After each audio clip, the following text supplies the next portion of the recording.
राज्यातील विनाशकारी प्रकल्पाविरोधात माकपा आणि किसान सभा आक्रमक झाली आहे। पालघरमध्ये मार्क्सवादी कम्युनिस्ट पार्टी आणि किसान सभेच्या वतीनं भव्य पायी मोर्चा काढला गेलाय। जल, जंगल आणि जमीन वाचवणं तसंच वाढवणसारखे विनाशकारी प्रकल्पांना विरोध म्हणून हा मोर्चा त्यांनी काढलेला आहे। डहाणूच्या चारोटीपासून निघालेला हा मोर्चा आज पालघर जिल्हाधिकारी कार्यालयावर धडकणार आहे। या मोर्चामध्ये हजारोंच्या संख्येनं शेतकरी, कामगार आणि आदिवासी सुद्धा सहभागी झालेले आहेत।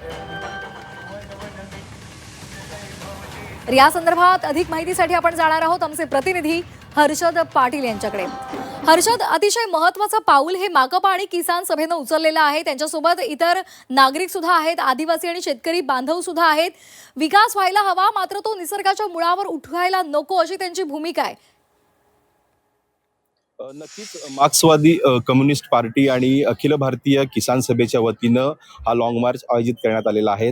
जल, जंगल आणि जमीन या संदर्भातील अनेक जे प्रस्तावित विषय आहेत, जे प्रश्न आहेत, शेतकरी असतील, कष्टकरी यांना न्याय मिळावा या उद्देशानं हा लॉंग मार्च जिल्हाधिकारी कार्यालयावर काढण्यात आलेला आहे।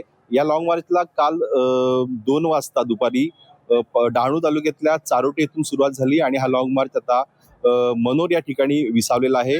सध्या आपण पाहू शकता इथे मोठ्या प्रमाणात गर्दी आहे आणि ही गर्दी पाहता आता काही वेळेनंतर हा जो लॉंग मार्च आहे हा पालघर जिल्हाधिकारी कार्यालयाकडे त्याचं प्रस्थान होणार आहे। या मोर्चाचा आपण जर विचार केला तर यामध्ये डहाणूचे जे आमदार आहेत विनोद निकोले, त्याचप्रमाणे अखिल भारतीय किसान सभेचे अध्यक्ष आहेत अशोक ढवळे, मरियम ढवळे असतील किंवा काल अजित नवले यांनी सुद्धा सहभाग नोंदवला होता।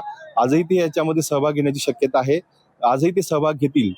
हे सर्व जे प्रश्न आहेत, प्रलंबित प्रश्न मार्गी लागावेत या उद्देशानं हे जे हा जो लॉंग मार्च आहे तो करण्यात आलेला आहे। या लॉंग मार्चमध्ये मोठ्या प्रमाणात जे शेतकरी आहेत, कष्टकरी आहेत ते सहभागी झालेले आहेत। दुसरीकडे जर आपण विचार केला तर सदर लॉंग मार्च संदर्भात प्रशासनाकडून कुठली दखल घेतली नसल्याचं आयोजकांचं म्हणणं आहे आणि जर आमच्या मागण्या पूर्ण झाल्या नाही तर निश्चितच आम्ही यापुढचा हा जो लॉंग मार्च आहे तो मुंबईकडे वळवू असा इशारा आयोजकांनी इथे दिलेला आहे।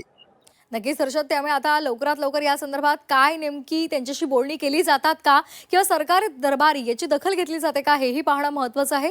धन्यवाद दिलेल्या सविस्तर माहितीसाठी।